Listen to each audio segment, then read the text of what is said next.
네, 오늘 또 열린 새신자 예배에 오신 모든 분들을 주님의 이름으로 축복하고 환영합니다. 우리 서로에게 한번 격려와 사랑의 박수 한번 보내드리도록 하겠습니다. 잘 오셨습니다. 잘 오셨습니다. 이 시간 우리 함께 선포하도록 할까요? 우리 가슴에 손을 얹고 함께 선포하도록 하겠습니다. 하나님 우리와 함께 하십니다. 하나님은 나를 사랑하십니다. 나는 하나님의 사랑받는 자녀입니다.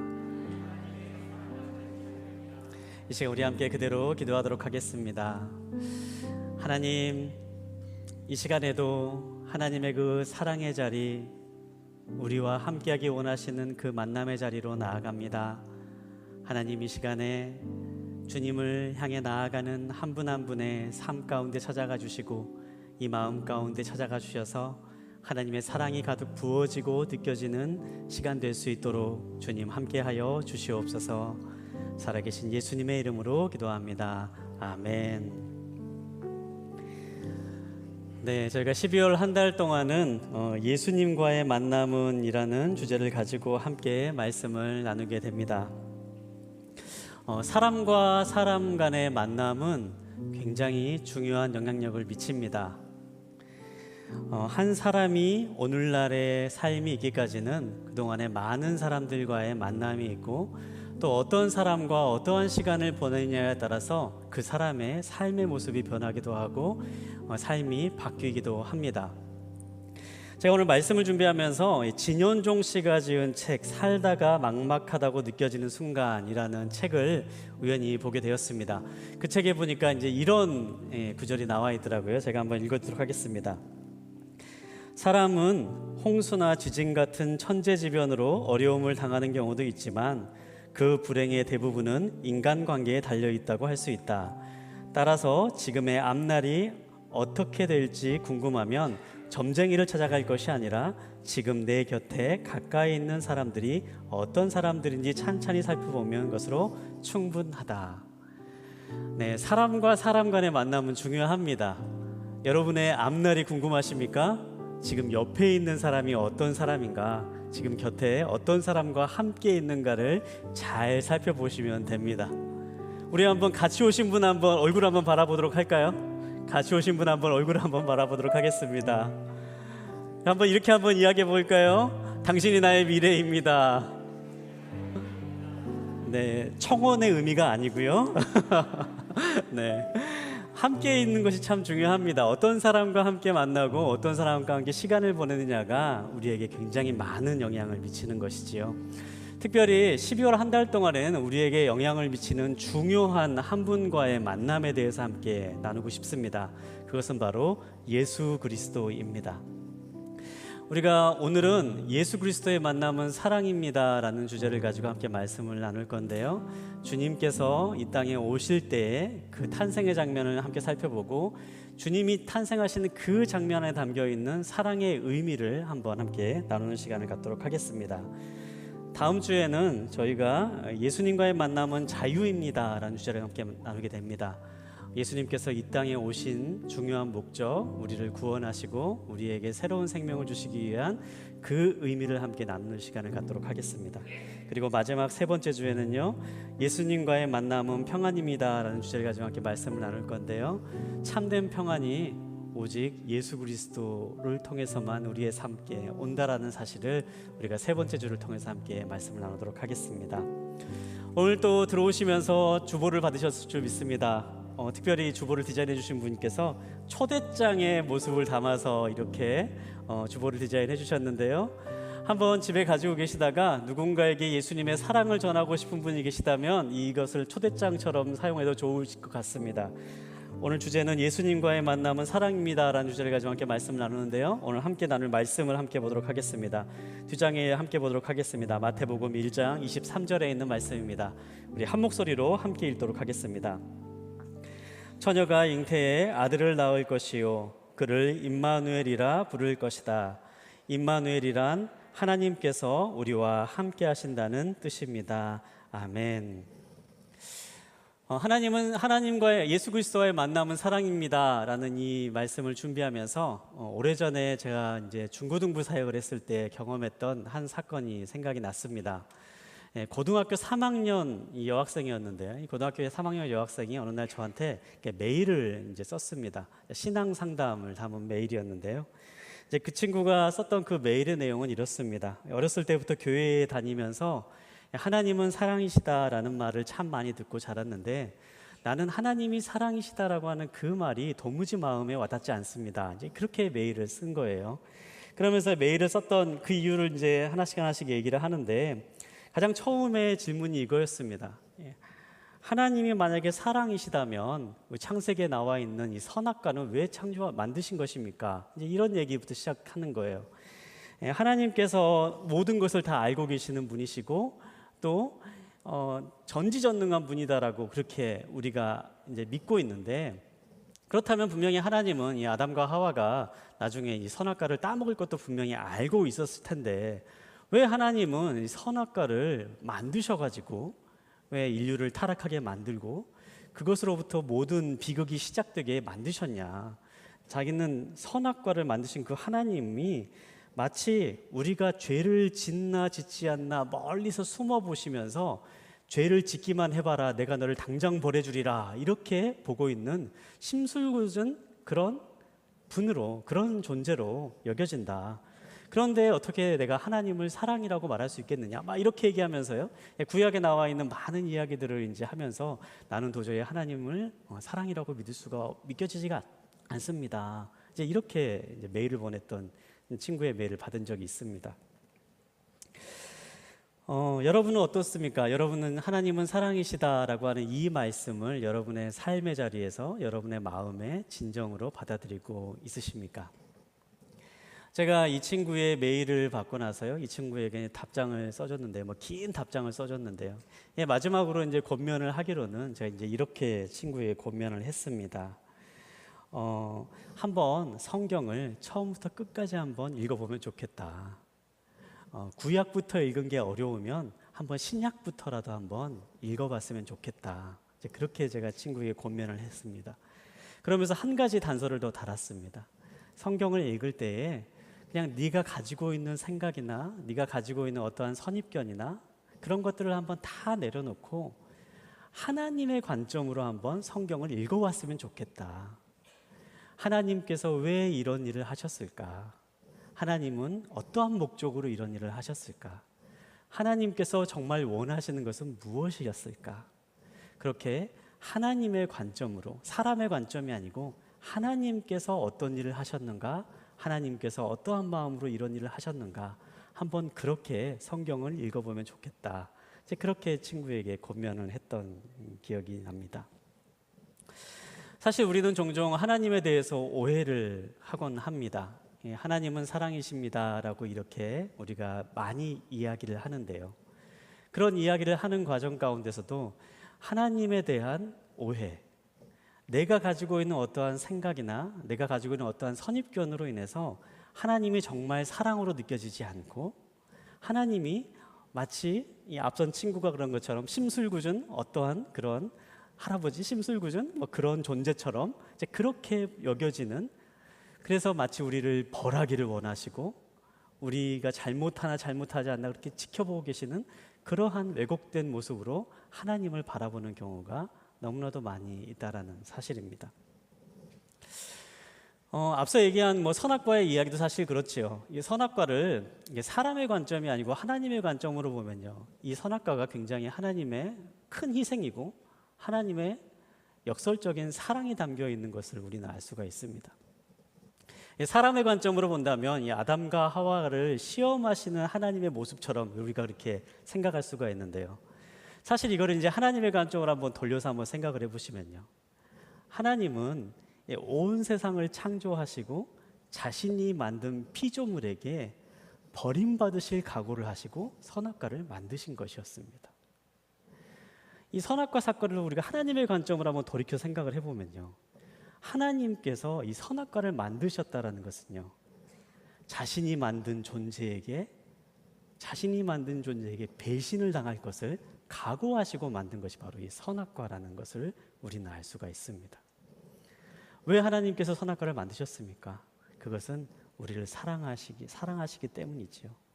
참된 사랑은 반드시 자유라는 것이 있어야지만이 참된 사랑이 존재할 수 있기 때문에 하나님은 사람들에게 하나님과 함께 할 수 있는 자유, 하나님을 선택할 수 있는 자유를 주시기 위해서 선악과라고 하는 상징적인 나무를 심어 주신 것이었습니다.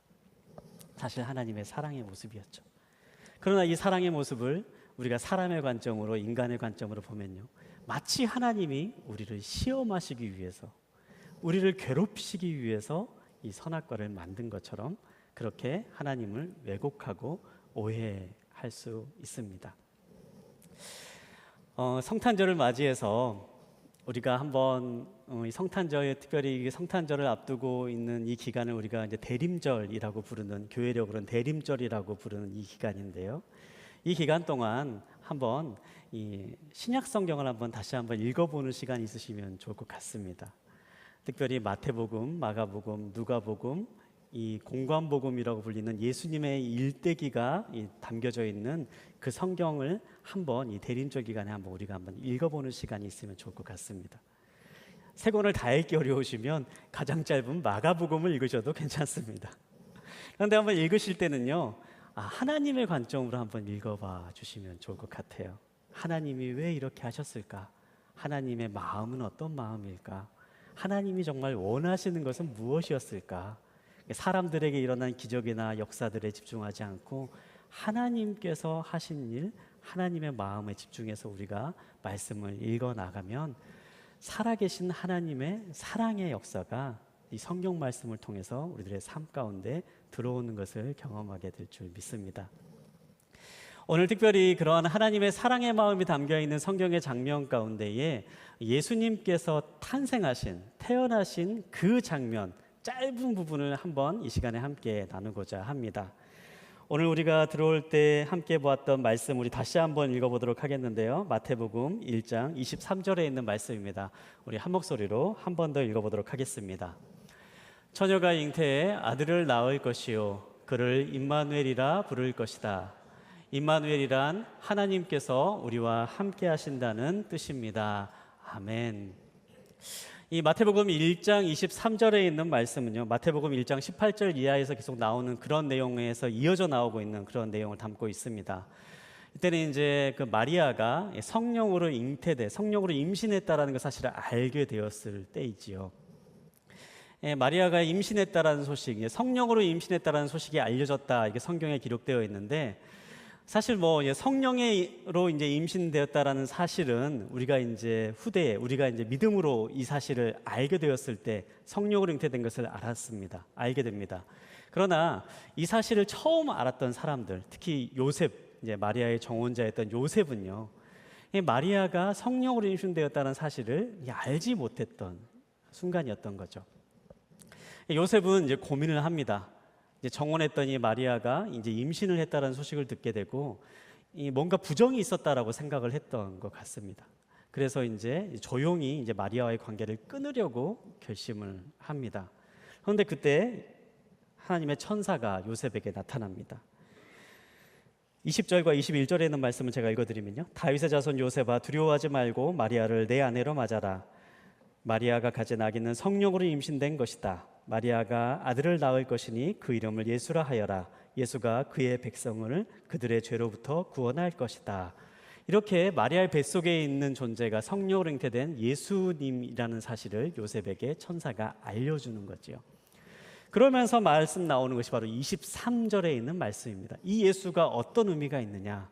그것은 하나님께서 우리와 함께 하심을 이 예수가 드러내는 존재가 될 것이다. 이렇게 전해주고 있는 것입니다. 그 당시에 이스라엘에는요, 그 당시에 수많은 이스라엘에 있는 사람들은요, 그 메시아를 기다리고 있었습니다. 성경에 나와 있는 메시아, 우리를 구원해 줄 존재가 다시 올 것이라는 것을 기다리고 있었습니다.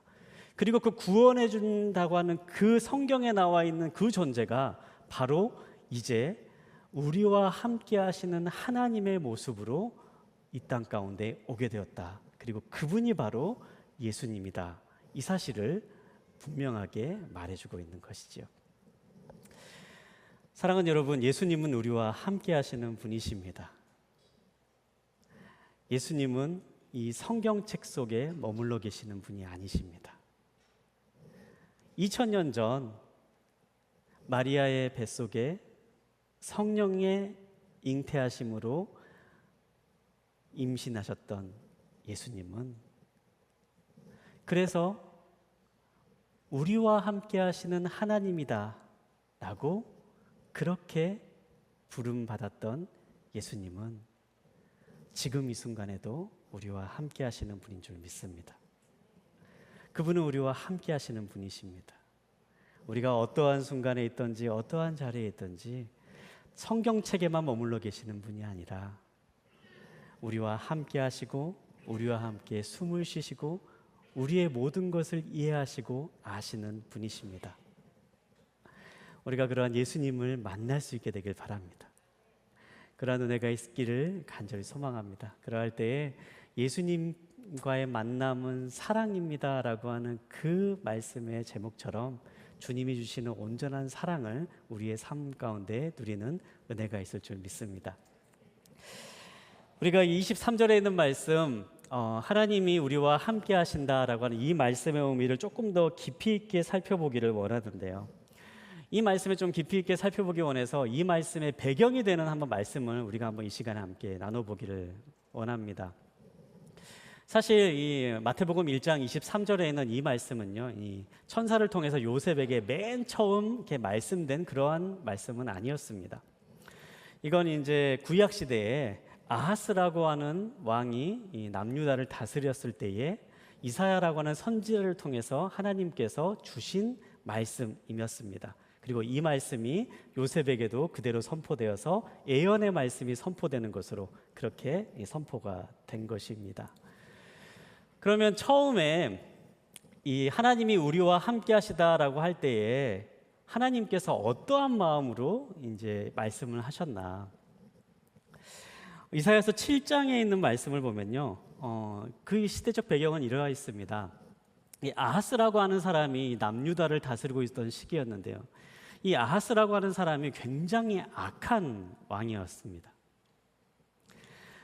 하나님을 섬기지 아니하고 우상을 숭배했던 왕이었고요. 예.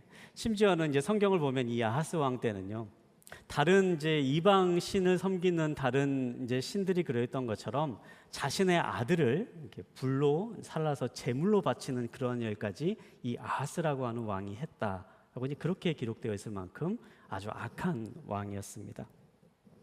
그런데 아하스가 다스리던 그 시절에 이 아하스가 다스리던 나라에 굉장히 큰 위기가 닥치게 됩니다. 이 아람이라고 하는 다른 나라와 또 북이스라엘이라고 하는 그 나라가 함께 연합을 해서 이 아하스가 다스리는 왕국을 쳐들어온 것이죠. 이 아하스는 이 왕국을 이제 대적할 수 있는 힘이 없는 시기였습니다.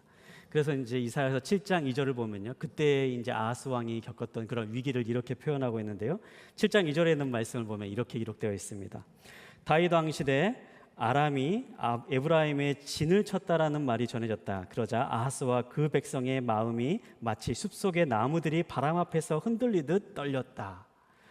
네, 적들이 쳐들어왔다는 소식을 듣고 이 아하스와 이제 이스라엘 남유다 사람들이 이제 이 적들을 상대할 수 없는 상대임을 깨닫고요. 마치 숲들이 나무에 떠는 것처럼 그렇게 이제 부들부들 떨고 있었다라고 그렇게 말하고 있는 절체절명의 순간을 맞이하게 되는 것입니다. 그런데 하나님께서 그때 이사야 선지자를 이 아하스 왕에게 보내십니다. 그리고 말씀하십니다. 내가 너를 구해주겠다. 적들이 너희를 침범하러 오지만 그 적들로 인해서 너희가 멸망당하는 일이 없을 것이다. 그러한 약속을 하나님께서 주시는 것입니다. 그러면서 이제 말씀하시는 거예요. 이 약속이 그대로 이루어질 것이라는 표적을 너한테 보여줄 것이니 너는 그 표적을 구해라. 이렇게 말씀을 하시는 거예요. 그런데 이 아하스라고 하는 왕이 얼마나 악한 왕이었냐면요, 하나님께서 내가 너를 구해줄게, 내가 너를 이제 전쟁에서 너를 구해줄 테니 표적을 구해라 라고 하는 그 말에 저는 그렇게 하지 않겠습니다, 이렇게 말을 하는 겁니다. 이 말을 듣고 하나님이 어떻게 반응하셨을까요? 가뜩이나 악한 일을 저지르는 아하스 왕, 표적을 구하라고 하는데도 그 말까지도 순종하지 않았던 아하스 왕. 이사야서 7장 13절에 있는 말씀을 보면 이렇게 기록되어 있습니다. 13절에 있는 말씀. 그러자 이사야가 말했다. 다윗 왕실은 이제 들으십시오. 다윗 왕실은 사람들을 지치게도 한 것도 모자라 이제 내 하나님마저도 지치게 합니까? 이사야가 이렇게 얘기하는 겁니다. 아, 당신 정말 지치는 사람입니다. 당신 정말 질리는 사람입니다. 어떻게 그렇게 절체절명의 순간에 구해주겠다라고 하는데 그 순간마저 하나님을 지치게 할 정도로 그렇게 질리는 사람입니까? 이제 이렇게 이야기를 하는 겁니다. 그런데 그 뒤에 나온 이야기는요, 이것과 전혀 다른 이야기들을 하는 것을 볼 수 있습니다. 14절에 있는 말씀부터 제가 16절까지 있는 말씀을 읽어드리도록 하겠습니다. 그러므로 주께서 친히 다윗 왕실에 표적을 주실 것입니다. 보십시오. 처녀가 잉태해 아들을 낳고 그를 임마누엘이라 부를 것입니다. 그 아이가 그른 것을 거절하고 옳은 것을 선택할 줄 아는 나이가 되면 버터와 꿀을 먹을 것입니다. 그렇습니다. 그 아이가 그른 것을 거절하고 옳은 것을 선택할 나이가 되기 전에 당신이 두려워하는 두 왕의 땅은 버려질 것입니다. 표적을 구하지 않겠다. 나는 하나님을 신뢰할 수 없다. 하나님이 나를 구해주실 거라는 걸 나는 믿을 수가 없다. 그렇게 말하는 아하스 왕에게 이사야가 이야기하는 것입니다. 하나님을 끝까지 거부하는 그런 악한 아하스 왕인데도 하나님은 그런 아하스 왕에게 아니다. 내가 너에게 표적을 줄 거다. 바로 임마누엘. 그런 너임에도 불구하고 그런 너이지만 하나님이 너와 함께 하시는 것을 내가 표적으로 보여주겠다. 하나님은 그렇게 말씀하시는 것입니다. 사랑하는 여러분, 하나님이 우리와 함께 하시다라는 것은 어떠한 의미입니까? 하나님이 아하스와 함께 하시겠다라고 하는 것은 어떠한 의미입니까? 아하스 왕처럼 불순종하고 하나님을 멀리하고자 했던 사람이지만 하나님은 그와도 함께 하시겠다라고 말씀하시는 약속인 것입니다. 하나님이 함께 하신다는 것은 어떠한 것입니까? 아하스 왕이 자격이 있어서 인품이 훌륭해서 그가 많은 사람들에게 존경을 받는 특별한 사람이어서 그와 함께 하시겠다는 것이 아닌 하나님이 그냥 너와 함께 하시겠다라고 하는 약속의 말씀입니다. 하나님께서 함께 하시겠다라는 그 약속은 악하고 고집불통이고 도무지 하나님 말을 듣지도 않고 하나님마저 지치게 하는 그러한 사람이다 할지라도 하나님이 그러한 사람과 함께 하시겠다. 그렇게 말씀하시는 하나님의 약속입니다. 사랑하는 여러분, 하나님이 우리와 함께 하시는 줄 믿습니다. 그 하나님은 우리의 어떠한 행동을 보시고 함께 하시겠다고 말씀하시는 분이 아니십니다. 우리가 어떠한 자격이 있어서 함께 하시겠다고 말씀하시는 분이 아니십니다. 우리가 얼마나 잘난 것이 있다고 함께 하시겠다고 말씀하시는 분이 아니십니다. 그 하나님은 그냥 너를 사랑하기 때문에 내가 너와 함께 하겠다. 내가 악한 존재라 할지라도, 내가 어떠한 잘못을 저지른 존재라 할지라도, 내가 나를 질리게 할 만큼, 지치게 할 만큼 그렇게 힘들게 하는 존재라 할지라도 나는 너와 함께 하겠다. 그렇게 말씀하시는 하나님의 약속의 말씀인 것입니다.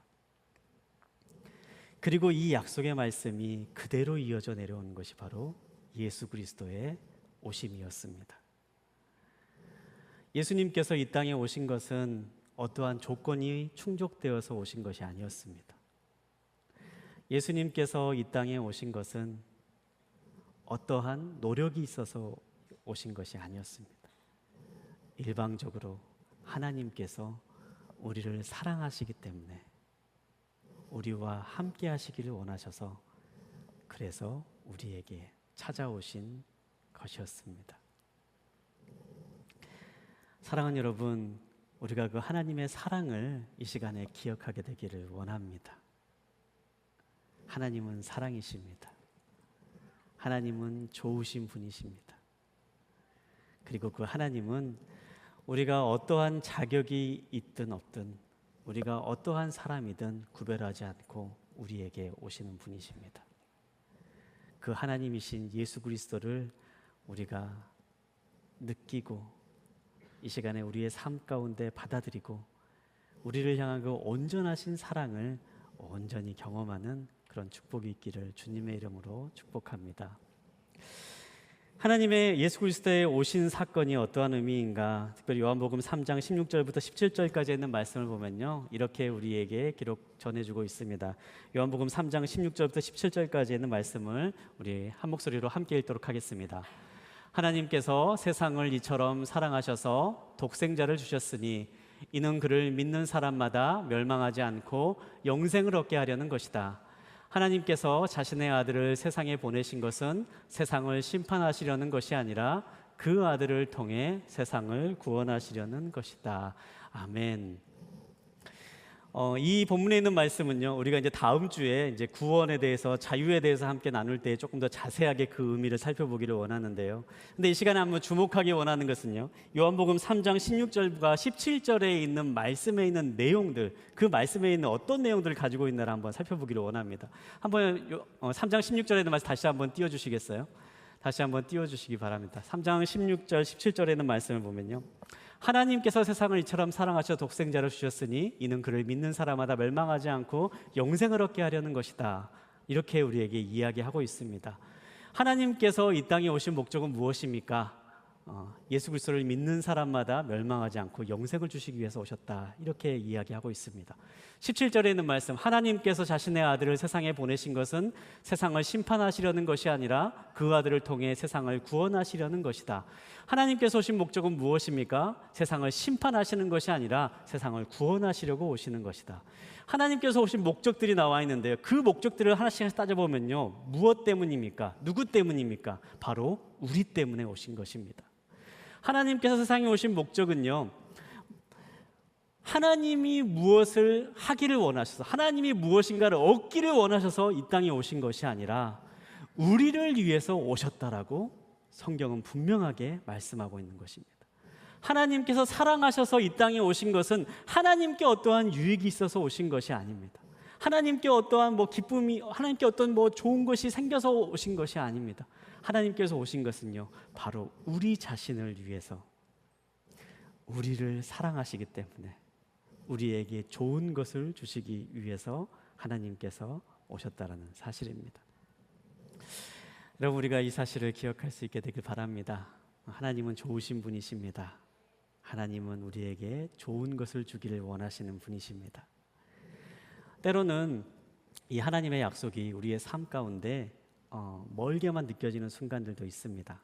때로는 나의 삶 가운데 내가 원하는 것이 그대로 이루어지지 않는 것처럼 여겨지는 순간이 있을 수도 있습니다. 하지만 기억하십시오. 하나님은 우리에게 좋은 것을 주길 원하셔서 오신 분이십니다. 우리를 위해서 오신 분이십니다. 때로는 우리가 실망하고 낙담하는 순간이 온다 할지라도 그러한 하나님의 사랑과 하나님의 마음을 붙잡고 기억하며 하나님을 향해 나아가는 그러한 믿음의 발걸음을 나아가시기를 소망합니다. 제가 이 말씀을 묵상하면서요, 저에게 있었던 경험했던 한 사건이 생각났습니다. 저에게는 이게 목회를 처음 시작했던 그 해에 충격적인 사건이 하나 있었습니다. 지금부터 한 20여 년 전에 있었던 사건인데요. 제가 이제 어떤 지역에 있는 한 교회에서 이제 파티 전도사로 이제 사역을 했을 때입니다. 그때 이제 저는 이제 집이 지방에 있어서 이제 저는 이제 서울에 올라와서 함께 이제 생활하고 있을 그럴 때였는데요. 근데 주일 일요일 저녁이 이제 추석이었을 때였습니다. 예, 추석날 이제 교회에 와서 함께 예배를 섬기고 이제 추석이 되면은 이제 저희 고향집, 저희 부모님이 계시는 집에 이제 내려가야 되는 이제 그러한 날이었는데요. 그러니까 예배가 이제 거의 끝나갈 때쯤 이제 집에 내려가려고 버스표로 다 예매해 놓고 이제 집에 내려가려고 이제 마음을 먹고 있을 그럴 때쯤에 이제 집에서 저희 아버님으로부터 전화를 한 통 받게 되었습니다. 아버지가 저한테 이제 그러시는 거예요. 아들, 놀라지 마. 어차피 네가 오면 다 알게 될 것 같아서 그래서 미리 알려주는 거야. 저희 아버님은 이제 목사님이십니다. 지금은 이제 은퇴하셨고요. 이제 지방에서 목회를 하셨었는데, 저희 아버지가 목회하시던 그 교회에 불이 난 겁니다. 이제 추석 전날 한 방화범이 교회에 들어와서 이제 3층 되는 교회 건물이었는데 2층에 불을 냈던 겁니다. 그래서 2층부터 3층까지가 전부가 다 전소되어 버린 거예요. 그래서 이제 그 전화를 받고 정말 찹찹한 마음을 가지고 이제 버스를 타고 이제 집에 들어갔는데, 이제 집에서 제가 마주하는 이제 저희 모교회죠. 저희 모교회의 모습은 정말 처참하기 그지없는 이제 그러한 장면이었습니다. 이제 불이 다 타버려가지고 첫 지붕은 다 내려앉고 이제 교회 본당에 있던 가구들은 다 타버리고 벽만 이렇게 서 있는 이제 그러한 교회의 모습을 보면서 정말 너무 이제 마음이 아프고요. 정말 두려운 마음이 생기는 거였습니다. 다행히도 이제 저희 부모님은 이제 1층 한쪽에서 이제 살고 계셨는데 저희 부모님이 살던 곳은 이제 괜찮았어요. 그래서 이제 밤에 이제 교회의 모습을 보고 이제 어머니 아버지 살고 있는 바로 그 집에 가서 이제 밤에 잠을 자려고 하는데 너무너무 이제 두려운 마음이 드는 겁니다. 이제 막 그런 말이 있잖아요. 범행을 저지른 사람은 반드시 다시 범죄를 저지른 곳에 방문한다. 그래서 밤에 꼭 다시 누군가가 올 것 같은 막 그런 생각이 드는 거예요. 1층에 혼자 이제 방에 자고 있는데, 그러면서 막 두려운 생각에 이걸 정말 너무 어떡하나 막 이런 생각에 혼자 밖에도 나가보고 문이 잘 잠긴다 다시 한번 점검해보고 막 그렇게 이제 밤에 보내는데 도저히 잠이 오지 않는 겁니다. 도대체 왜 이런 일이 일어났을까? 너무너무 이제 마음이 힘든 거죠. 그래서 이제 정말 왜 이런 일이 일어났을까 너무 고민이 되고 이제 궁금해서 인터넷을 켰습니다. 그리고 검색창에 교회에서 불이 나면 어떡하나요? 이걸 이제 쳐봤어요. 쳐봤는데요. 이제 여러 가지 답변들이 쭉 올라오는 겁니다. 그런데 정말 그 여러 답변 가운데 제 눈을 띄는 하나의 답변이 있었습니다. 교회는 하나님이 지키시기 때문에 불이 나지 않습니다. 그 말이 딱 눈에 보이는 거예요.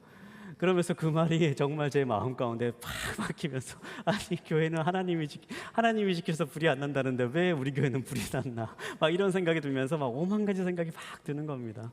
그렇게 정말 너무 괴로운 시간을 보냈던 그런 기억이 있습니다.